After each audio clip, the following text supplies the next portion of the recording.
Olá, vamos atualizar as principais notícias do Brasil e do mundo. Agora no Hora News, que você também acompanha na Europa, África, Estados Unidos e Japão pela Record Internacional.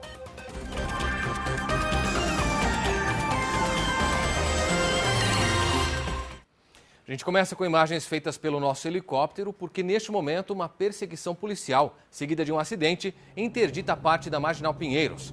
Você vê as imagens, essa é uma das principais vias de São Paulo, que dá ligação inclusive para diversas estradas, como a Castelo Branco, a Anhanguera e também Bandeirantes. O número de veículos parados é muito grande e você observa inclusive um número grande de motos também, vários motociclistas. Na verdade, era um motociclista que estava sendo acompanhado por viaturas da Ronda Ostensiva, também com apoio de policiais motorizados sob motos, a Rocam, portanto. Ele entrou na contramão da Marginal Pinheiros, isso por volta das 6h15 da tarde, na altura da Avenida Cidade Jardim. Essa é a região, portanto, do bairro Jardim, zona sul de São Paulo, e acabou causando um acidente de trânsito. Você vê pelas imagens, inclusive, que além da marginal estar interditada, o helicóptero Águia da Polícia Militar chegou a pousar no local. Apenas alguns veículos por uma das vias foram liberados pouco a pouco, que é o que a gente consegue observar nesse canto esquerdo do vídeo. Ainda não há informações detalhadas se há alguma vítima, mas segundo a Polícia Militar, realmente tratava-se de uma perseguição policial. Era um homem que estava numa moto roubada e ele acabou entrando para fugir da polícia na contramão na pista expressa da Marginal. Bateu numa outra moto e também envolveu outros veículos que estavam trafegando pelo local. O helicóptero Águia ainda estava ali, pousado, prestando os primeiros socorros, mas nem a Polícia Militar nem o Corpo de Bombeiros até então haviam divulgado informações sobre o número de vítimas. São 3 das 5 faixas da pista expressa da Marginal Pinheiros que estão interditadas neste momento. Importante essa informação para você, motorista, que precisa passar por essa via. Essa interdição acontece na altura da Ponte Cidade Jardim, no sentido Interlagos. A gente observa, inclusive, que há bastante acúmulo de carros parados. A ideia é que, se você, motorista, que precisa passar pela Marginal Pinheiros, se você puder evitá-la neste momento, seria o ideal, por conta dessa interdição que ainda não tem hora para terminar. Não há uma previsão por parte da polícia nem da CET, a Companhia de Engenharia de Tráfego de São Paulo, para a liberação da pista. Nós temos agora em São Paulo 97 quilômetros de lentidão no total, bastante abaixo da média para esse horário, por causa das férias de janeiro. Mas ali na Zona Sul nós temos o pior trecho. São ali pelo menos 27 quilômetros de lentidão, boa parte desse congestionamento, consequência da interdição dessa pista, conforme você acompanha com a gente pelas imagens registradas pelo nosso helicóptero. A gente tem informações também de que, ao mesmo tempo que ocorre essa interdição, havia uma chuva em alguns pontos de São Paulo, um deles justamente a região de Interlagos, para onde essa via leva. Então, claro que também uma consequência desse congestionamento na Zona Sul é também por parte dessa chuva. A gente vê que mesmo os motociclistas foram parados, existem viaturas do SAMU e ambulâncias também ali, e até guincho da CET, inclusive, que já chegou muito provavelmente para recolher alguns carros que foram envolvidos no acidente. O que a gente tem de informação até agora é que, além da moto que entrou na contramão, uma outra moto foi atingida e pelo menos 3 veículos foram também abalroados como consequência dessa tentativa de fuga de um criminoso. A perseguição acabou terminando nesse trecho, mas também a polícia não divulgou até agora informações sobre a prisão de nenhum suspeito. O Águia da Polícia Militar até agora não levantou o voo da Marginal Pinheiros, essa informação que a gente tem por parte da polícia, muito provavelmente na intenção de fazer o resgate de alguém que tenha sido ferido com maior gravidade. A polícia ainda não deu detalhes sobre essa fuga, que tipo de crime esse suspeito teria praticado. O que se sabe é que ele foi perseguido quando deu entrada na pista expressa da Marginal Pinheiros, no sentido Interlagos, altura da Ponte Cidade Jardim. Ele entrou na contramão e colidiu com uma moto e mais 3 veículos, pelo menos. Essas são as informações preliminares, mas não há até agora uma confirmação sobre os feridos. A gente relembra você que chove neste momento também e nós temos pelo menos 5 pontos de alagamento, a maioria deles na Marginal Pinheiros. 3 deles são trafegáveis. Então, em paralelo com essa situação que a gente mostra para você, existe também a chuva no extremo sul de São Paulo hoje, complicando nesse final de tarde a vida do paulistano, felizmente com um fluxo de veículos um pouco menor, graças às férias. A gente está no período de retorno de feriado prolongado de Natal e Ano Novo.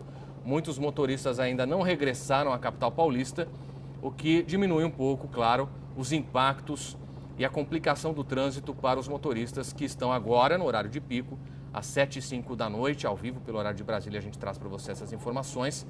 Naturalmente, muita gente deixando o trabalho agora e retornando para casa. Quem precisa pegar a Marginal Pinheiros, então, vai enfrentar problemas por causa da interdição e de pelo menos 5 pontos de alagamento que estão concentrados na Marginal Pinheiros.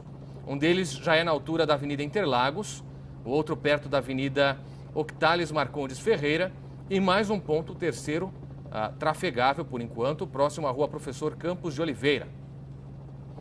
A gente tem informações atualizadas agora por parte da CET sobre as condições de pistas ali na região sul de São Paulo, mais precisamente Interlagos.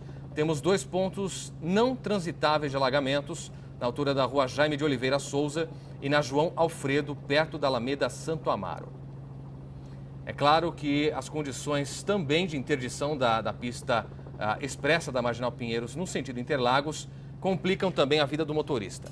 Bom, ao longo dessa edição do Hora News você terá mais informações sobre os impactos da chuva e também essa interdição na pista da Marginal Pinheiros. O Sindicato dos Armadores e Indústria da Pesca anunciou agora à tarde o fim do bloqueio do rio Itajaiaçu. Segundo o Sindip, a retirada dos barcos foi iniciada e a dispersão vai acontecer de maneira gradual. Mais de 200 barcos impediram a entrada e saída de outras embarcações naquele local. A greve durou mais de 30 horas. Durante a manhã desta terça-feira, barcos envolvidos no protesto impediram a travessia de ferryboats, tanto de Itajaí em direção a Navegantes, quanto no sentido contrário. Com o fim da manifestação, finalmente um transatlântico com 1.800 passageiros, que estava parado no local desde ontem, pôde seguir viagem em direção ao Uruguai. Trabalhadores e empresários do setor pesqueiro protestam contra uma portaria do governo que criou novas restrições para a pesca. A situação voltou ao normal somente com o recebimento de uma carta do governo federal que se compromete a incluir o setor pesqueiro regional no debate da portaria, de número 445, de 17 de dezembro de 2014. Uma reunião interministerial entre Meio Ambiente e Pesca, além de representantes regionais, foi marcada para a próxima quinta-feira em Brasília para debater esse assunto. E nós conversamos mais cedo com uma passageira a bordo do transatlântico, Vânia Smith Monteiro, que trouxe informações sobre a situação. Vamos acompanhar. A situação é de apreensão. Desde ontem tínhamos que desembarcar às 17 horas. Foi informado que nós iríamos ficar aguardando a situação da greve. O capitão informou que há a possibilidade ainda de conseguirmos sair daqui do porto até o início da noite. Mas não tem nenhuma certeza, aqui dentro ninguém dá uma informação precisa, o banheiro já não está numa condição, porque já estão diminuindo, reduzindo água, o ar-condicionado já não está funcionando, ou seja, as pessoas já estão começando a ficar bem assustadas aqui dentro. Porque o que você vê aqui é a Marítima do Brasil, a Capitania dos Portos, com um barquinho, e você vê mais de 200 cercando o navio. Eles não têm nem condições de garantir a nossa integridade física. E os pescadores estão, assim, muito nervosos. E eu presenciei no momento que tinha 3 barcos tentando impedir a balsa de passar e eles foram empurrados pela balsa. E o nosso medo é que eles façam isso com o navio, na verdade. A rota é a seguinte: nós fizemos Santos até Itajaí. De Itajaí nós iríamos para Punta del Este. E de Punta del Este, no dia seguinte, nós iríamos para Buenos Aires.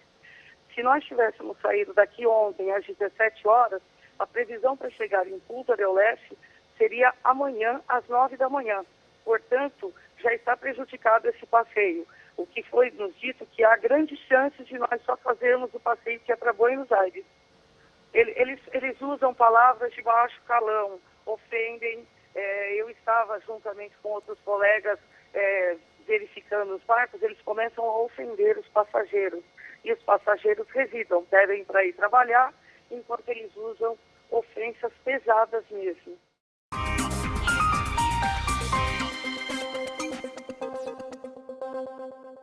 Uma senhora de 60 anos foi agredida no meio da rua no Rio de Janeiro. Segundo a polícia, a idosa tentou defender o filho, que é deficiente mental, e foi agredida por um vizinho. A polícia investiga a morte do dono de uma empresa de segurança de Contagem, na região metropolitana de Belo Horizonte. O corpo dele foi encontrado no local e as câmeras não estavam funcionando. Nada foi roubado. Um operário foi flagrado trabalhando sem equipamento de segurança no último andar de um prédio em Ceilândia, no Distrito Federal. No momento de descuido, um objeto cai na rede elétrica e provoca um curto-circuito. Uma mulher morreu e 4 pessoas ficaram feridas em um acidente na BR-116, no Rio Grande do Sul. A família de uruguaios estava em um carro alugado que colidiu com uma caçamba que trabalhava nas obras de duplicação da rodovia. Um dos ganhadores da Mega Sena da Virada retirou o prêmio de 65.800.000 reais no Distrito Federal. O sortudo, que fez uma aposta única, dividiu o prêmio com mais 3 ganhadores de São Paulo e Mato Grosso. Arrastão em prédio comercial de Ceilândia, no Distrito Federal. 2 bandidos arrombaram 13 salas, quebraram móveis, destruíram portas e espalharam documentos e objetos pelo chão. Os empresários calculam um prejuízo de 30 mil reais. Até agora, ninguém foi preso. Enterrado em Cascavel, no Paraná, o corpo do jovem de 19 anos que morreu na queda de um avião em uma lavoura do município de Toledo. Vitor Augusto da Costa estava sozinho no monomotor. Ele havia participado de um evento de aeromodelismo com o pai, que estava em uma outra aeronave. Trabalhadores da Volkswagen iniciaram uma greve na manhã de hoje, em resposta à demissão de 800 funcionários da fábrica Anchieta, em São Bernardo do Campo, no ABC Paulista. De acordo com o Sindicato dos Metalúrgicos do ABC, cerca de 7 mil empregados do primeiro turno aderiram à paralisação, de um total de 13 mil funcionários. Os trabalhadores decidiram que a greve se estenderá por tempo indeterminado.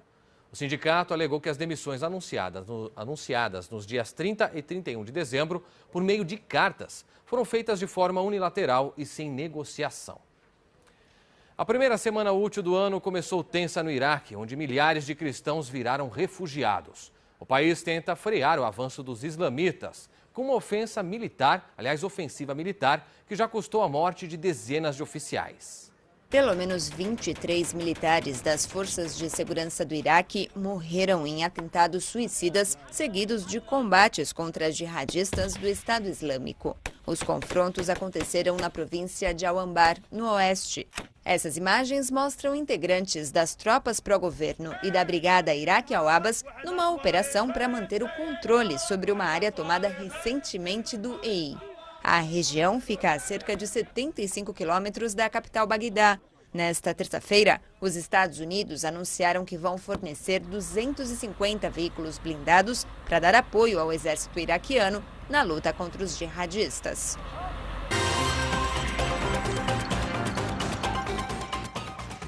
As notícias do Espírito Santo também são destaque em nosso telejornal para todo o Brasil e ainda Europa, África, Estados Unidos e Japão pela Record Internacional. Vamos então ao vivo à nossa redação em Vitória. Boa noite para você, Adriana Marques.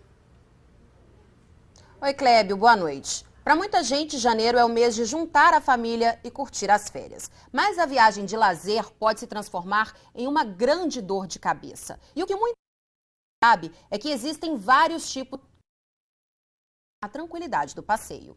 O Jonathan e a Cibele acabaram de chegar do Rio Grande do Sul. Horas de viagem de avião e ainda vão encarar mais algumas de ônibus até o destino final. Na chegada em Vitória, eles tiveram uma surpresa desagradável no aeroporto. Uma das malas chegou danificada. A princípio a gente não deu por falta de nada, mas pelo simples fato da mochila estar aberta e poder conter alguma coisa pessoal, ou alguma coisa que a gente pudesse passar um pouco de vergonha na frente dos outros passageiros que estavam pegando as bagagens ali, a gente ficou um pouco chateado, né? Para evitar esses e outros transtornos até mais graves, muitas pessoas têm recorrido a seguros. Nesta agência de viagens em Vitória, todos os pacotes internacionais saem com assistência extra. Os preços variam de R$ 100 a R$ 400 de acordo com o tempo da viagem. E os seguros incluem até assistência médica em qualquer lugar do mundo. Ele cobre desde acidente, ele cobre internação, ele cobre assistência médica para uma consulta médica, cirurgias, assistência de advogado, perda de mala, ajuda a pessoa chegou na cidade, sua mala está extraviada, ele vai ficar 2, 3 dias sem roupa, tem um valor, dependendo do valor contratado do seguro, cada seguro tem um valor, para roupas de primeira necessidade, objetos de primeira necessidade, e vai desde um repatriamento funeral até uma pessoa que teve um problema, quebrou a perna. Então, você tem assistência da companhia aérea, você tem assistência hospitalar, você tem assistência médica, odontológica. É muito ampla a assistência que o seguro dá. O seguro vale a pena e é vantajoso para quem não quer saber de dor de cabeça durante a viagem, principalmente aquelas mais longas, bem planejadas. Mas o que o consumidor deve saber é que, independente da contratação ou não de um seguro, o passageiro sempre tem direitos reservados. O Procon alerta ainda sobre as taxas embutidas no valor da passagem. Mesmo baratinhas, o cliente tem que ser consultado. E caso algum problema aconteça durante o translado, o passageiro deve ser assistido pela empresa responsável pela viagem. Independente do consumidor, do passageiro ter contratado ou não esse serviço de seguro viagem, ele tem o direito de ser ressarcido no caso de perda, extravio, furto de bagagem, especialmente nos casos de acidente durante o transporte, né? No caso daqueles que contrataram seguro, além de poder exigir as indenizações contra as empresas, ele pode receber as indenizações por parte do seguro, né? E aqueles que optaram por não contratar o seguro, eles continuam tendo o direito de ser indenizados por parte das transportadoras. A partir do momento que tu compra uma passagem, que tu está refém de uma empresa, eu acho que ela deve fazer de tudo para que a tua viagem seja tranquila. Até porque para se locomover dentro do Brasil não é barato, né? O número de carros roubados ou furtados aqui no Espírito Santo impressiona. Em média, 20 veículos são levados todos os dias pelos bandidos. Mas a boa notícia é que a maioria desses carros é recuperada e devolvida aos donos. O Anderson José dos Santos perdeu a consciência e precisou ser socorrido pelo SAMU. Com ele foi encontrada uma arma falsa. Quem pilotava a moto era um menor de 17 anos. Os dois fugiam da polícia e acabaram detidos depois de provocar um acidente em Jardim Camburi, em Vitória. A dupla foi reconhecida por esta fonoaudióloga que teve o carro roubado mais cedo no bairro, nas vésperas do Ano Novo. Fui em direção ao meu carro. Quando eu fui colocar o cinto de segurança, eles apontaram a arma na minha cabeça e me empurraram para fora do carro. No dia seguinte, o veículo, este Fiat Palio, foi apreendido durante uma tentativa de assalto a uma padaria em Santa Fé, Cariacica. Um policial que estava no estabelecimento reagiu. Foram presos Maicon Nádio Costa, de 20 anos, e Jonathan Ferreira Prado, de 24. Outros 2 suspeitos conseguiram fugir. De janeiro a novembro de 2014, mais de 6.500 veículos foram roubados ou furtados no Espírito Santo, uma média de 20 por dia. Na maioria dos casos, eles são levados para ajudar em outros crimes. O desmanche e a venda desses veículos deixaram de ser os principais objetivos dos bandidos. A gente percebe que boa parte dos criminosos, eles utilizam o carro para praticar outros crimes e depois abandonam. Que tipo de crimes?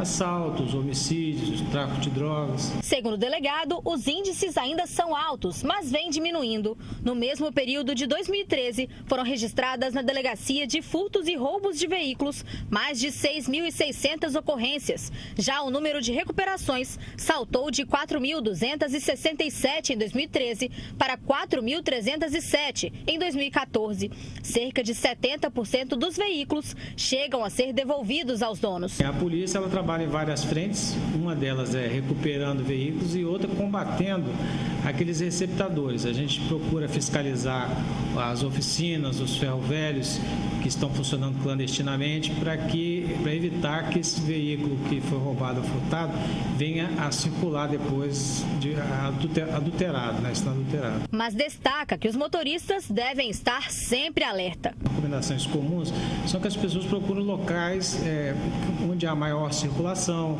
onde tem alguém que possa, exista alguma vigilância por perto. Evite ficar parado em locais mais desertos, à noite, em períodos onde há pouca vigilância. E você vai conhecer agora o Vale do Tabocas, um dos pontos turísticos de Santa Teresa, interior do estado. Se a região serrana encanta por sua beleza, agora começa a atrair atenção por outro motivo. É de lá que sai 80% da produção de uva do Espírito Santo. Quem vê a uva assim, toda suculenta e pronta para encher as prateleiras dos mercados, não imagina o trabalhão que a dona Hélida teve para conseguir encher esse caixote. Poda, enxertia, proteção, poda verde, ajeitar a caixa, grampear, maração. E depois das 5 horas eu trabalho na cantina, na vinícola. Mexer com vinho, suco, geleia, rotular. Não para. É do Vale do Tabocas, zona rural do município de Santa Teresa, que sai 80% da produção de uva do Espírito Santo. São 700 toneladas por ano. Dona Hélida foi uma das primeiras a dar início ao cultivo e hoje já planta cerca de 18 variedades. Exige muito trabalho, ela é meio complicado, mas com meu técnica eu consegui fazer uma colheita boa. Mas diferente das uvas que reinam soberanas para a produção de sucos e de vinhos de mesa vendidos em garrafões por aqui, um projeto tem chamado a atenção. O produtor Vinícius Corbellini decidiu investir na uva francesa Cabernet Sauvignon. Os grandes vinhos do mundo são de origem da cepa Cabernet Sauvignon e por já haver alguns trabalhos anteriores assim, bem sucedidos em área tropical com Cabernet, a gente sentiu que poderia investir. São 1.600 pés que darão fruto para a elaboração de um vinho fino e de alta qualidade. O Vinícius também plantou aqui no Vale do Tabocas uma outra uva fina de origem francesa. Essa parreira aqui é de Chardonnay. A produção, por enquanto, é pequena, porque o manejo da uva exige um pouco mais de cuidado. Mas após a colheita, que será realizada em agosto, essa uva será usada para a fabricação de espumantes e de vinho branco.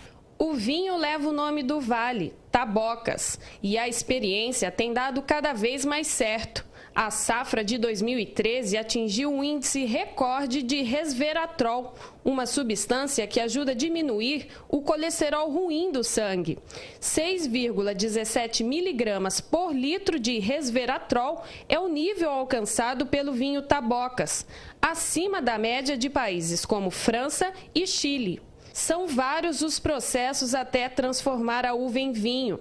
Neste tanque de aço inox está a safra 2014. Aqui o vinho ficará por pelo menos 6 meses antes de ser engarrafado. Já na barrica de carvalho francês, o vinho ficará por no mínimo 1 ano. O que acontece ali dentro? Uma microoxidação. A madeira permite uma troca de gases, de aromas, é onde ele faz assim, uma apuração melhor do vinho. Ocorre uma interação dos taninos com os taninos da madeira. E o vinho fica assim, uma qualidade muito superior. A vinícola fica na garagem de um dos sócios. Por isso o Tabocas leva o nome vinho de garagem. Esse termo é usado quando o vinho é feito da forma mais artesanal possível. Apesar de todos os desafios do cultivo de uvas viníferas, a aposta tem agradado os apreciadores da bebida. O vinho recém-colocado no mercado já obteve elogios dos poucos que já o provaram.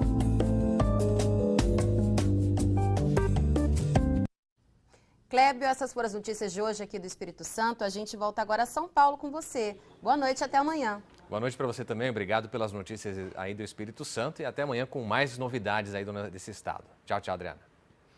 Hora News vai agora a um rápido intervalo e volta em instantes. Até já. A gente volta agora com a Hora News e outras notícias do Espírito Santo e você vai ver ainda nesta edição. Programas de rastreamento podem ajudar na recuperação de celulares roubados. Você vai entender o que é o bloqueio atmosférico. O fenômeno pode ser responsável pelo calorão dos últimos dias. E uma entrevista ao vivo com o governador Paulo Arpini.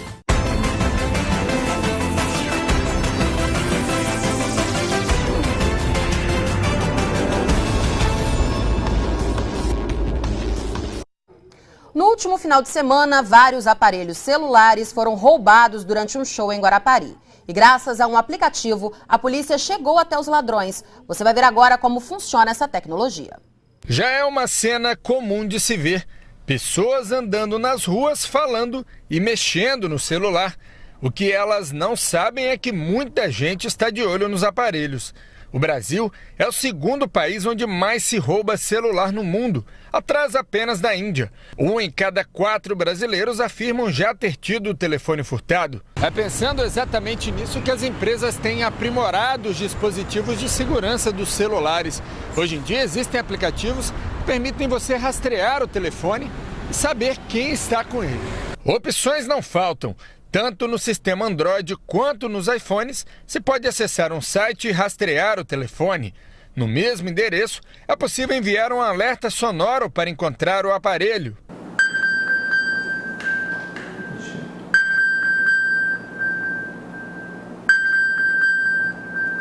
E até mesmo bloquear e apagar todas as funções do dispositivo. Este jovem que prefere não se identificar já teve o celular roubado e usou dessas ferramentas para rastreá-lo. Um cara de bicicleta chegou perto de mim e pediu meu celular. Ele pediu várias vezes. Na terceira vez que ele pediu, eu entreguei a ele. Só que eu fiquei desesperado, né, achando que ele estava armado. Naquele momento eu tinha instalado um rastreador no celular. Aí foi quando eu voltei para casa e ativei o rastreador e consegui achar onde o celular estava e bloqueei ele, formatei ele, fiz várias coisas que o próprio ladrão não conseguia mexer nele mais. Inibe a ação do ladrão de ele usar o seu celular, até os dados pessoais do celular ele não vai conseguir pegar. Nas lojas de aplicativos, centenas de programas oferecem opções variadas de proteção. E esse aí dispara um alarme e envia um e-mail com a foto de quem está tentando desbloquear o seu telefone. Para esse especialista em tecnologia, o usuário está bem servido de opções de segurança. Os novos aplicativos que têm sido feitos para celulares, eles ajudam muito na questão de você poder identificar onde estão os celulares, até mesmo afugentar a questão de furto de celulares, porque você pode rastrear eles, pode bloquear eles, até mesmo apagar os dados dos celulares. A notícia não tão boa assim é que alguns aplicativos são pagos e todo esse aparato só funciona nos modernos smartphones. Celulares mais antigos, que não possibilitam a capacidade de instalar aplicativos, ainda fica meio inviável fazer uso dessas ferramentas.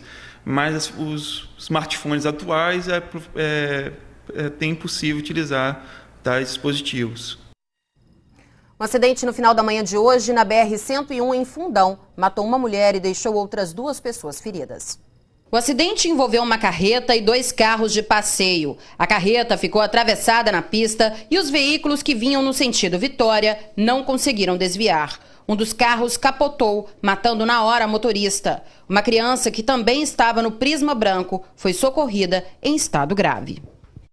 A criança continua internada em estado grave no Hospital Infantil de Vitória. O outro passageiro do prisma teve ferimentos leves.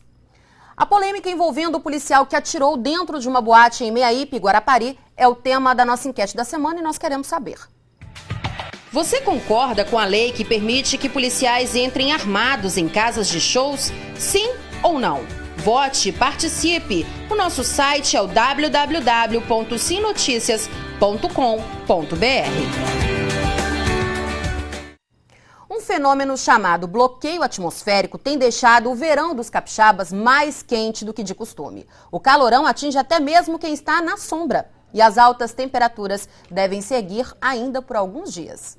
Com o sol brilhando forte lá no alto, não tem nada melhor do que um mergulho. Nesse calorão, a praia é a melhor pedida. Tá muito quente realmente?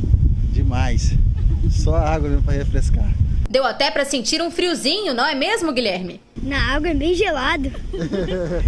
Mas é melhor do que ficar sentindo calor, né? Aqui na areia. Sim. O melhor mesmo é aproveitar para sentar, relaxar um pouquinho, comer aquele tiragosto. Toda a família veio presente hoje pra praia. Muito bom isso aí. Tomando uma cervejinha de leve, ouvindo uma música ao lado dos meus amigos. Maravilhoso. pois esse calorão tem explicação. Um fenômeno chamado bloqueio atmosférico vem deixando o verão capixaba bem mais quente do que o normal. Nem adianta ficar na sombra, até parece que nós estamos dentro de uma bolha. O bloqueio atmosférico ele acontece pela persistência de um sistema de alta pressão que acontece na média atmosfera, e esse sistema de alta pressão ele acaba inibindo o desenvolvimento das nuvens. Então, o Espírito Santo está passando por um período de estiagem, né, um período que quase não está chovendo, por conta da atuação desse sistema. O capixaba pode esperar um tempo bem quente, né, nos próximos dias. O sistema de alta pressão, né, ele vai persistir ainda durante essa semana e o início da outra semana que vem. Então, o capixaba deve se preparar, né, deve se proteger com relação a radiação solar, né, a exposição ao sol, porque o tempo vai ficar bem aberto, com poucas nuvens e o calor bem alto ainda. Está muito difícil trabalhar. Se não tiver um ar-condicionado bem possante para ajudar a gente, tá difícil. Parece que a gente fica mais devagar, mais cansada, mais desanimada, porque está muito quente. Enquanto isso, o turista lá do sul aproveita para fazer uma selfie na curva da Jurema e causar aquela invejinha nos amigos que ficaram no escritório. Tudo da firma lá trabalhando ainda e eu aqui, né, curtindo. Mas não é só você não, eu também fiquei com inveja agora. O novo secretário estadual de Controle e Transparência, Marcelo Zenkner, tomou posse hoje, prometendo mudanças no portal do governo. Após 18 anos como promotor no Ministério Público, Marcelo Zenkner assumiu na manhã desta terça-feira a Secretaria Estadual de Controle e Transparência. Na cerimônia de posse, Marcelo, que também é professor de Direito, enfatizou a importância do trabalho da secretaria e que colocará em prática a meritocracia, principalmente no combate à corrupção. Sem o corrupto não existe. É a mesma coisa que acontece entre traficante e viciado. Se você não tem o viciado, não vai existir o traficante. Em relação à corrupção, acontece a mesma coisa. Não adianta trabalhar o corrupto, porque esse não é passível de correção. O que a gente tem que fazer é trabalhar em cima do corruptor, que não é uma pessoa desonesta por natureza. Ela precisa de trabalhar, ela precisa dos contratos públicos, ela precisa de gerar dinheiro, e se o jogo é sujo, ela acaba, às vezes, se sujando por conta disso. Também subiram ao púlpito o ex-presidente da OAB e membro vitalício do Conselho da Ordem, Agessandro da Costa, e o governador Paulo Artung, que enalteceu a trajetória de Zenkner e também garantiu que vai ampliar o diálogo com as vozes das ruas e das redes sociais. O novo secretário afirmou que o trabalho será de longo prazo, mas que já pretende fazer algumas mudanças imediatamente, principalmente no portal da transparência. Eu pretendo, inclusive, ao lado da melhoria do portal da transparência, criar, inclusive, canais de comunicação nas redes sociais, de repente criando até um aplicativo via celular para que a população possa ter acesso direto, não só em relação às contas públicas, como também para fazer denúncias de irregularidades que estejam sendo cometidas e que eu possa investigar. E a seguir, uma entrevista ao vivo com o governador do estado, Paulo Artung. O Hora News volta já.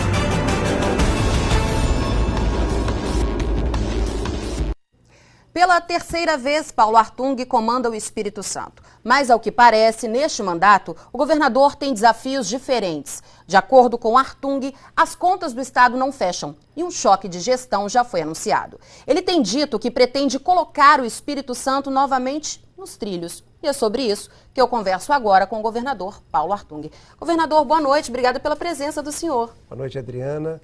Boa noite, nossos queridos telespectadores.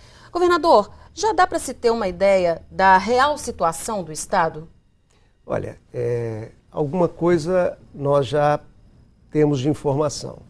Evidentemente não temos todas as informações, porque a transição não foi republicana, né? As informações que naturalmente deveriam ter sido passadas para a equipe de transição foram sonegadas, mas isso são águas passadas como diria o nosso povo, águas passadas não movem moinho, né? Então a gente tem que tocar para frente. Das informações que nós temos, o que fica claro para o telespectador entender? Nos últimos anos, o Estado perdeu uma das maiores conquistas que ele teve no meu período de governo, que era a sua capacidade de investir com seu próprio dinheiro, com seus próprios recursos. Então, assim, o que arrecada está basicamente sustentando a máquina, né? Tinha também uma poupança, queimou a poupança. E por incrível que pareça, é uma coisa surpreendente, neste período a arrecadação de royalties e participações especiais, que são os 2 impostos pagos pelas petroleiras na exploração de petróleo no nosso estado, aumentou muito. Mesmo assim, esse dinheiro foi queimado em gastos correntes. Então, assim, não podemos brincar, né? É hora de arrumar a casa financeira, fiscal de novo, porque, assim, quando desorganiza, Adriano, qual é o problema? A corda estoura para o lado mais fraco. Quer dizer, aqueles grupos que têm força para fazer pressão mantêm os seus direitos.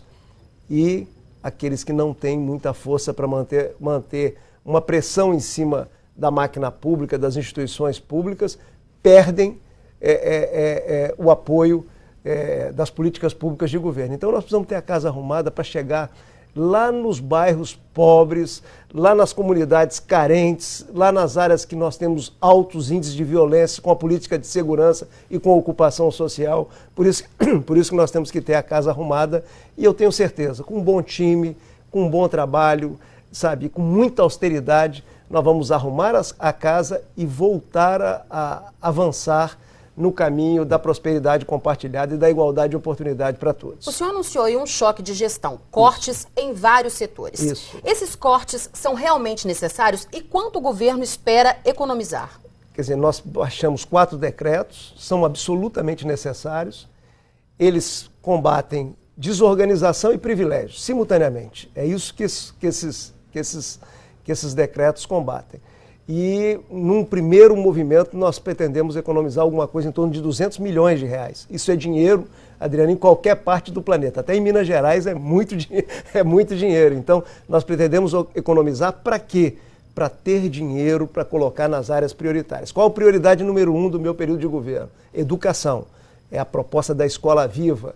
É a proposta da gente terminar o processo de municipalização através do diálogo com os municípios, do ensino fundamental. Enfim, é colocar dinheiro na saúde, que está uma bagunça no estado do Espírito Santo. Por isso que eu fui buscar um dos melhores gestores para administrar a saúde. É um engenheiro, é um profissional de gestão que vai para dentro da Secretaria de Saúde, junto com os profissionais de saúde, médicos, enfermeiros e assim por diante, vai para organizar a saúde, para ter controle, para saber para onde o dinheiro está indo, para saber se o contrato feito é do tamanho que precisa ou tem desperdício, e nós não podemos ter desperdício do dinheiro público. Então, assim, é uma economia importante.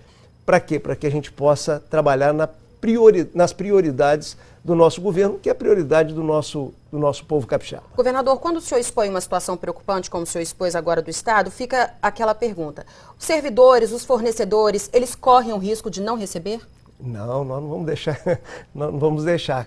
Assim, o que a minha candidatura significou? Sabe, uma constatação de que a vaca estava indo para o brejo com corda e tudo, né? E o que a minha eleição significou? Significou um ato para estancar esse processo. E agora nós vamos reconstruir, nós vamos reorganizar. E à medida que a gente for reorganizando, nós vamos dar outros passos em termos de avanços importantes que o Espírito Santo precisa. Queremos sacudir o Estado, né? Você me viu falando isso, estou falando de novo. Queremos sacudir o Estado, sacudir na educação, sacudir numa diplomacia para a atração de novos investimentos produtivos no Estado do Espírito Santo. Agora mesmo eu estava recebendo no Palácio Anchieta um grupo de empresários americanos que pretende investir no Estado do Espírito Santo. Então, nós vamos trabalhar muito. Quer dizer, eu sou muito agradecido aos capixabas, você falou a 3ª vez governador, é muita confiança, né? Disputei 8 eleições, foram 8 vitórias. Eu agradeço verbalmente, mas a maneira mesmo de agradecer as pessoas, os capixabas sabem qual é a minha maneira de agradecer. Trabalhar muito, com muita dedicação para melhorar o nosso querido Espírito Santo. Governador, o senhor pensa em pedir ajuda ao governo federal? Claro, parcerias importantes. Amanhã eu estarei em Brasília, já cedo, vou visitar 4 ministros, mas tem uma reunião marcada pelo ministro da Justiça, não só comigo e o nosso secretário de Segurança, doutor André, mas também o governador de São Paulo e o seu secretário de Segurança, o governador do Rio, o Pezão, o Alckmin, o Pezão e também o Pimentel. Nós vamos ter uma reunião de toda a região sudeste, governadores e secretários de segurança, e vamos estabelecer um diálogo com o governo federal sobre a questão da violência na nossa região. Então a prioridade amanhã nessa reunião é a segurança pública? É a segurança pública. Importante, num debate presidencial, um fato positivo que eu registrei aqui é que os candidatos à presidência tiveram que ter posições claras em relação à segurança pública. E ao invés daquela posição histórica no Brasil de empurrar para o lado, empurrar para o colo dos governadores a responsabilidade para a segurança, até para conquistar a confiança dos brasileiros, os candidatos a presidente tiveram que assumir compromisso de que o governo federal ia participar com recurso, participar com inteligência, participar com trabalho das suas polícias, e eu acho que amanhã nós vamos começar pela região sudeste esse trabalho de integração, de trazer o governo federal para participar da área de prevenção e combate à violência. Você vê como é que é importante.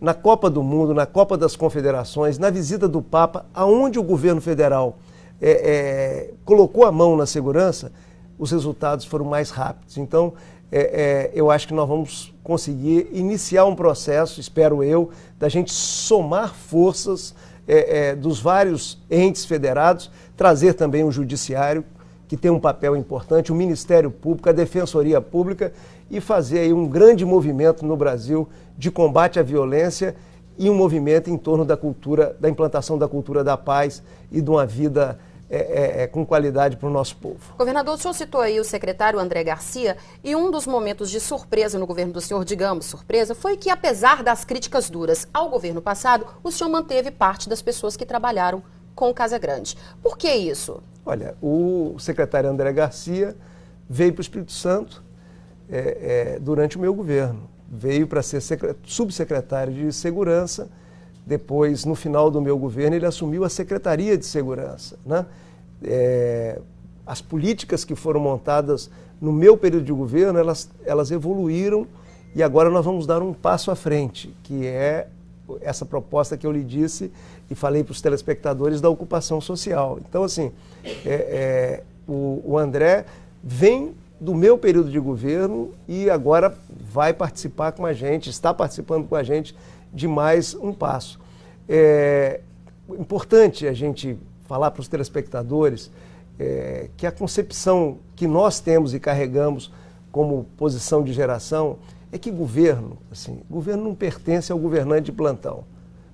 Posso ter tido muitos votos, sou muito agradecido aos votos que recebi, mas o governo não me pertence. O governo pertence ao povo capixaba, ao cidadão, ao contribuinte que paga impostos. Então, assim, ao invés de querer valorizar a vaidade, nós temos que valorizar as boas práticas. E boas pessoas, aonde elas estiverem, eu corro atrás dela. Porque se tem uma pessoa que gosta de ser bem assessorado, sou eu. Governador, a gente vai para um breve intervalo e daqui a pouco a gente volta com a segunda parte da nossa entrevista. Legal.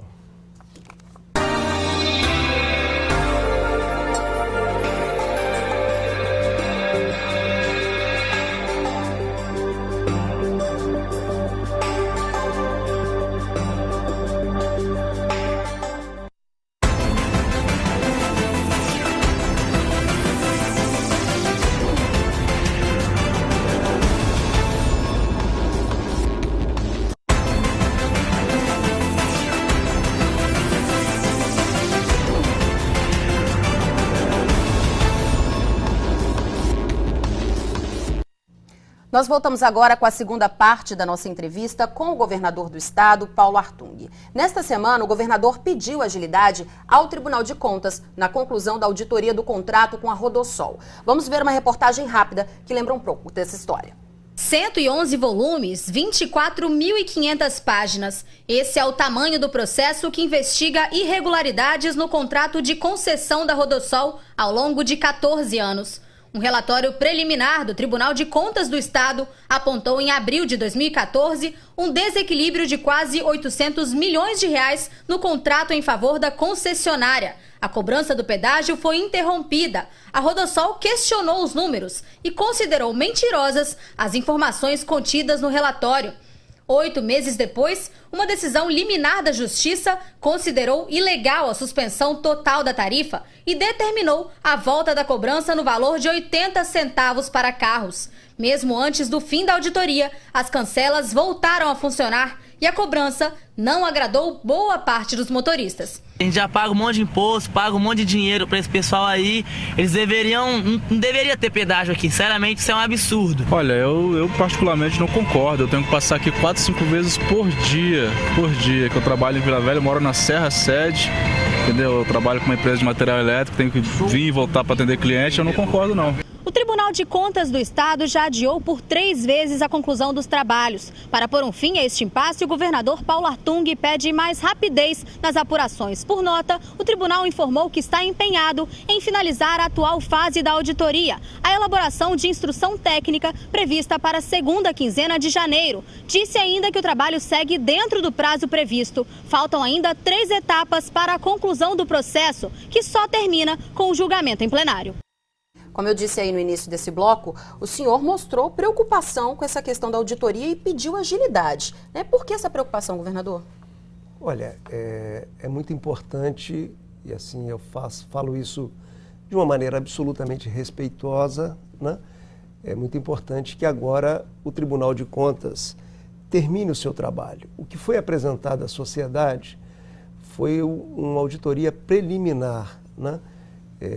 Depois de apresentada a auditoria preliminar, a outra parte foi ouvida e colocou as suas razões. Agora nós precisamos que a área técnica do tribunal e depois os conselheiros e também o Ministério Público de Contas, que participa dessa decisão, emitam uma posição definitiva, né? Para que aí sim os capixabas conheçam a real situação desse contrato, da administração desse contrato, e aí você possa produzir decisões equilibradas, sensatas, né? Eu sempre me preocupei muito ao longo da minha vida pública em não ir pelo caminho fácil da demagogia, do populismo, porque muitas vezes eu vejo isso na história do nosso país, na história da América Latina, a demagogia, o populismo acaba gerando contas, e não é para os governantes que vão embora e largam os problemas, né? Geram contas para gerações futuras. Então, o senhor acredita que a decisão do Casagrande foi precipitada? A gente precisa ter... Não, eu não vou entrar no mérito. Acho que aí vocês e a população do Espírito Santo analisam. Eu acho que foi uma decisão marcada por um interesse eleitoreiro que deu errado, mas isso eu já falei. Mas essa não é uma questão mais importante. Importante agora é o Tribunal de Contas terminar o seu trabalho, mostrar à sociedade esse quadro e aí sim nortear uma decisão equilibrada, pensando no presente e pensando no futuro, né? Quer dizer, eu acho que é esse o governador que os capixabas têm agora. Uma pessoa tranquila, equilibrada e absolutamente responsável, e ninguém vai me ver fazendo gracinha com dinheiro dos contribuintes capixabas. Eu vou trabalhar para que esse dinheiro seja muito bem administrado e seja alocado justamente nas prioridades do nosso povo, no desenvolvimento do interior do Estado do Espírito Santo, na educação, que eu disse aqui que é um instrumento de libertação da escuridão, da ignorância, e é um instrumento de abrir portas e janelas de oportunidades, particularmente para os nossos jovens. A saúde pública que está aí na UTI, né, desorganizada, uma bagunça só, que nós precisamos reorganizá-la. Por isso, volto a dizer, coloquei lá o Ricardo Oliveira, que é um cracaço, é um gestor de grande experiência. Quer dizer, então é nessa direção que nós vamos seguindo, trabalhando para melhorar a segurança pública do nosso povo e da nossa gente, indo nas comunidades, né? Quer dizer, governo precisa ser organizado, porque governo organizado, com orçamento equilibrado, realista, ele não vive só dentro de casa, né? Pagando as contas da casa. Ele consegue devolver ao cidadão contribuinte que pague impostos, né, com obras, com serviços, com melhorias de serviços públicos e, consequentemente, com melhoria de qualidade de vida. Esse é o nosso caminho e eu acho que é o caminho que os capixabas acreditam e trabalham por ele. Governador, o senhor acredita que essa novela do pedágio pode ter mais um capítulo, dependendo do resultado final da auditoria? Vamos ver. Eu nunca coloquei o carro na frente dos bois, né? Essa expressão é lá da roça, lá eu nasci no Guaçuí, lá do interior. Vamos deixar uma coisa de cada vez, né?